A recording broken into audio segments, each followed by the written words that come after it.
ចារូបខាងលើនេះគឺអតិជនដែលគាត់បានប្រើប្រាស់នៅផលិតផលថ្នាំគ្រាប់លេបរំលាយសាច់ខ្លាញ់កតុយថ្លែនដែលគាត់នៅទួលបរគាត់ជាអតិជនផ្ទាល់របស់នាងខ្ញុំ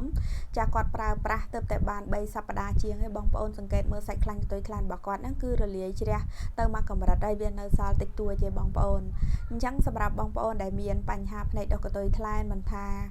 កម្រិតស្រាលកម្រិតមធ្យមឬក៏កម្រិតក្រាស់ទេមិនថាបងប្អូនកើតតែម្ខាងឬក៏ទាំងសងខាងទេ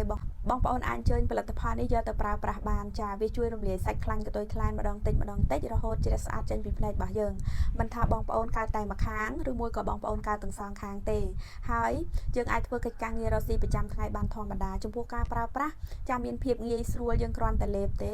ចាយើងអាចធ្វើកិច្ចការងាររកស៊ីប្រចាំថ្ងៃបានធម្មតាប្រើប្រាស់ចន្លោះ3ទៅ5ថ្ងៃយើងចាប់ផ្ដើមប្រែប្រួលល្អប្រសើរចាចាប់ផ្ដើមពីមួយសប្ដាហ៍ឡើងទៅបងប្អូននឹងចាប់ផ្ដើមឃើញថាភ្នែករបស់យើងប្រែជាសថ្លាជាងមុនស្ដើងជាងមុនហើយធានាជូនជាផលិតផលមានស្តង់ដារប្រើប្រាស់មិនមានផលប៉ះពាល់ដល់សុខភាពទេបងប្អូនអញ្ចឹង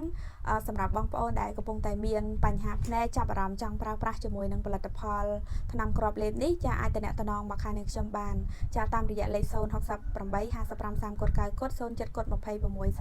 62ចាលេខមានភ្ជាប់ Telegram បងប្អូនចង់ឆាតក៏បានចង់ call ក៏បានចានាងខ្ញុំមានប៉ានេះសូមអរគុណ